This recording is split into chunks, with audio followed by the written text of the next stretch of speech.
आज बहस सिर्फ महाकुंभ की भीड़ को लेकर नहीं है, बहस इस बात पर भी हो रही है कि महाकुंभ के संगम में स्नान करने से किसी भी इंसान के पाप कैसे धुल सकते हैं। दूसरा, जिस संगम में 45 करोड़ लोग स्नान करेंगे, क्या इससे उस संगम का पानी संक्रमित और गंदा नहीं होगा? यह सवाल हमारे देश का वही वर्ग पूछ रहा है, वही लोग पूछ रहे हैं जिन्हें सनातन धर्म की किसी संस्कृति पर विश्वास ही नहीं है, जो इसे अंधविश्वास मानते हैं। लेकिन आज हम आपको यह बताएंगे कि इस आध्यात्मिक विश्वास का वैज्ञानिक आधार क्या है। आध्यात्मिक विश्वास यह है कि जब समुद्र मंथन से अमृत कलश निकला, तब देवताओं और राक्षसों का एक युद्ध हुआ दोनों के बीच, और इस युद्ध में कलश से अमृत की कुछ बूंदें 4 स्थानों पर गिरी। हरिद्वार, प्रयाग, नासिक और उज्जैन, यहां पर अमृत की बूंदें गिरी और यह स्थान उसी क्षण से पवित्र हो गए। और इसी कारण यह मान्यता है कि इन स्थानों पर मौजूद नदियों में पवित्र स्नान करने से इंसान के सारे पाप धुल जाते हैं और शुद्धि हो जाती है, और ऐसा अमृत कलश की बूंदों के कारण होता है। लेकिन इस दावे का एक वैज्ञानिक आधार भी है। 144 वर्षों में एक बार होने वाले महाकुंभ का आयोजन सिर्फ प्रयागराज में होता है, और इसका कारण यह है कि प्रयागराज को त्रिवेणी का वैभव प्राप्त है। त्रिवेणी का मतलब है गंगा, यमुना और सरस्वती नदी का एक अनोखा संगम। इनमें सरस्वती नदी को लेकर यह मान्यता है कि यह नदी विलुप्त हो चुकी है, और विलुप्त होने के बाद भी यह धरातल के नीचे बह रही है, और आज भी इसका संगम गंगा और यमुना के साथ प्रयागराज में होता है। यमुना नदी गंगा की सहायक नदी है, और गंगा नदी के जल को पूरी दुनिया के वैज्ञानिक चमत्कारिक जल पहले ही मान चुके हैं। गंगा के जल की विशेषता यह है कि यह ना तो कभी खराब होता है, ना ही इसमें कभी कीड़े मकोड़े पड़ते हैं, और ना ही इसमें कभी बदबू आती है। आप शुद्ध गंगा जल को अपने घर पर रख कर देखिए, वर्षों तक ना तो यह जल खराब होगा, ना ही इसमें से आपको कोई दुर्गंध आएगी, और ना ही इसमें कीड़े मकोड़े पैदा होंगे। इंसानों ने गंगा की धारा पर कई जुल्म किए हैं। इसमें न जाने कितने गंदे नाले बहा दिए, लाशें फेंक दी, कूड़ा करकट कचरा डाला, गंगा को दूषित कर दिया। लेकिन गंगा के जल की तासीर हमेशा से जस की तस बनी रही, और इसमें कोई बदलाव नहीं हुआ, बावजूद इसके कि हमारे ही देश के लोगों ने गंगा पर कितना अत्याचार किया है। और इसका कारण यह है कि गंगा का पानी सदैव अविरल और स्वच्छ रहता है।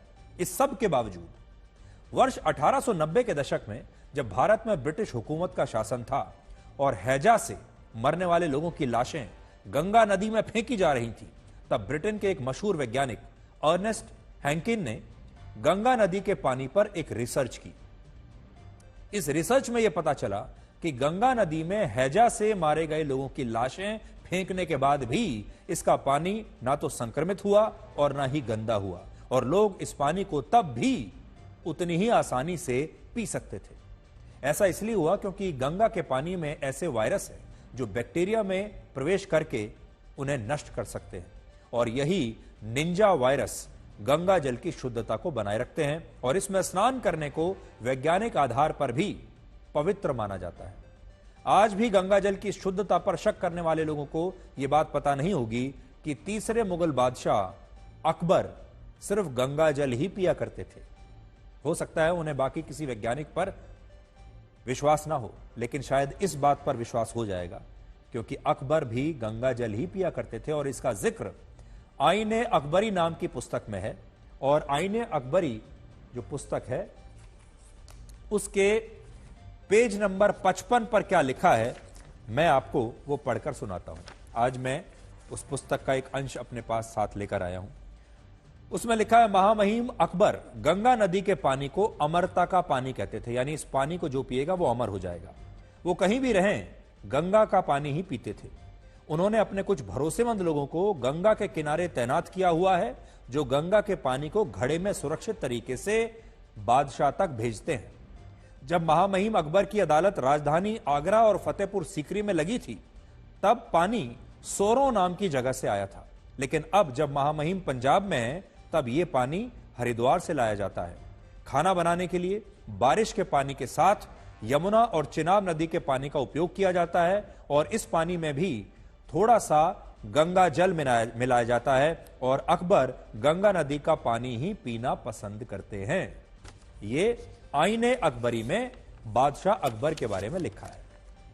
अब सोचिए, जो लोग बादशाह अकबर को ही अपना नायक मानते हैं और गंगा जल की शुद्धता पर हमेशा शक करते हैं, क्या वो इस सच को अब स्वीकार कर पाएंगे कि बादशाह अकबर भी सिर्फ गंगा जल ही पिया करते थे? बड़ी बात यह है कि इस तरह की मान्यताएं दूसरे धर्मों में भी हैं। ईसाई धर्म में मान्यता है कि जॉर्डन की पवित्र नदी में ही ईसा मसीह ने स्नान करके ईसाई धर्म के संस्कार को निभाया था। और आज भी जो लोग ईसाई धर्म में परिवर्तित होते हैं वो जॉर्डन की इसी नदी में डुबकी लगाने के लिए जरूर आते हैं और यह स्नान चमत्कारिक और पवित्र माना जाता है। इसी तरह की मान्यताएं इस्लाम धर्म में भी हैं। इस्लाम में ऐसी 4 नदियों का उल्लेख है जिन्हें लेकर यह मान्यता है कि ये नदियां सीधे जन्नत से इस दुनिया में आ रही हैं और हम इन सभी मान्यताओं का पूरा सम्मान करते हैं। हम सिर्फ आपको यह बता रहे हैं कि ईसाई धर्म में जो मान्यता है वहां ईसाई धर्म को मानने वाले लोग इस पर पूरा विश्वास करते हैं। इस्लाम धर्म में जो मान्यताएं हैं उन पर वो पूरा विश्वास करते हैं। यहां तक कि जो हिंदू धर्म के जो लोग हैं, बाकी धर्मों के भी जो लोग हैं, वो इन मान्यताओं को कभी चुनौती नहीं देते। लेकिन हमें दुख है इस बात का कि यह सम्मान सनातन धर्म की मान्यताओं का नहीं हो रहा। यह सम्मान सनातन धर्म की मान्यताओं को नहीं मिल रहा और सनातन धर्म की मान्यताओं को वैज्ञानिक आधार पर साबित होने के बावजूद भी अंधविश्वास माना जाता है और आज भी हमारे देश का एक वर्ग यही कर रहा है। हालांकि दुनिया के 60 से ज्यादा देशों के जो लोग भारत के महाकुंभ में शामिल होने के लिए यहां आए हैं, उनका कहना है कि वो सनातन धर्म को सबसे वैज्ञानिक धर्म मानते हैं। आप खुद सुन लीजिए।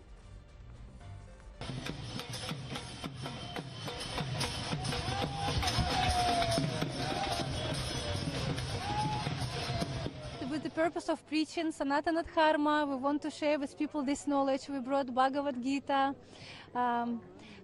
Prema Vivarta, Brahmara Gita, many spiritual books, these Paramahamsa Samhitas. Yes, and we want to remind people about the real life, about the dharma, about how they can be really happy. I'm very excited because it's such a huge opportunity to take part in this Kumbh Mela because it's very special and many people are coming. And we brought something for them as well, like our books. We're staying in Vrindavan, we have temple there. So that's why we came. We want to share these books, this knowledge, this Sanatana Dharma. Mahakumbh में कई महान संत और लोगों के जमावड़े से यहाँ अब ऊर्जा का खूब संचार हो रहा है। लोग संतों से मिलने के लिए उत्साहित हैं। मैं यहाँ स्वयं टोक्यो से आई हूँ। It is very special for me. आप सभी भारतीयों के साथ यहाँ रहना मेरे लिए बहुत विशेष है। मैं बहुत आभारी हूँ। यहाँ गुप्त बिंदु पर गुप्त नदी में गोता लगाने और इन पलों के आनंद को पूरा करने का अवसर पाकर बहुत तृप्त महसूस कर रही हूँ। इसके लिए बहुत बहुत धन्यवाद। And I'm fulfilled with bliss in this moment. On the trip 1 year ago.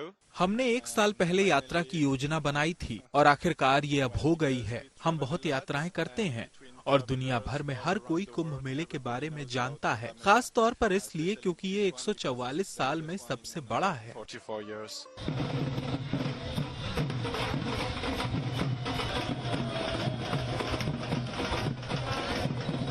भक्ति की शक्ति से जो व्यवस्था यहाँ पे है, कोई सोच नहीं सकते हैं कि एक ड्राई रिवर बेड जहाँ कुछ है नहीं, जहाँ जल होता है, इतना बड़ा बड़ा क्षेत्र खड़े कर दिया, एक पूरा सिटी खड़े कर दिया। भक्ति की सिटी, अध्यात्मता की सिटी, स्पिरिचुअल सिटी बनाया। ये सचमुच आस्था व्यवस्था का संगम है। केवल अपनी माँ गंगा, यमुना, सरस्वती का संगम नहीं, ये सचमुच एक आस्था और व्यवस्था का संगम भी है।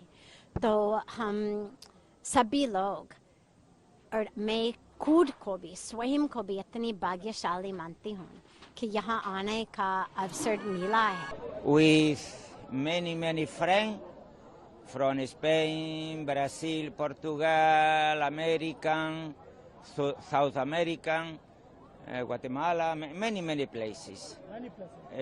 All devotees of Paramahansa Yogananda to. This is an spiritual trip. Today you take a holiday? Holiday, yeah, bueno, I'm sí, 3 times immersed. आप जानते हैं कि आज सबसे उत्तम दिन जो हम सब लोग हमारे जीवन में मिल कर सकते हैं, क्योंकि आज इतना बारी मुहूर्त, इतना उत्तम मुहूर्त है, महाकुंभ और पूर्णिमा, और इतना ज्यादा संतों यहाँ आज स्नान करेंगे, और हमारे बहुत भाग्य है जो हम यहाँ इस संतों के साथ, इस योग्य के साथ इस स्नान भी कर सकते। हर हर Mahadev. Hare Mahadeva. Kumbh. First Kumbh. It's only 10 years I come to India. Every year. Achha. How do you feel here? Power. Are you excited? Yeah. Bole. Full boom bam. Full of energy, good energy. And all Guru Bhai is so kind. You arrived here. Jai Shri Mahakal. Har Har Mahadev. Mahakumbh की ये तस्वीरें देखकर आपको ऐसा लगेगा जैसे महादेव की बारात साक्षात रूप से पृथ्वी पर उतर आई हो और आपको यहां दिखाई दे रही हो।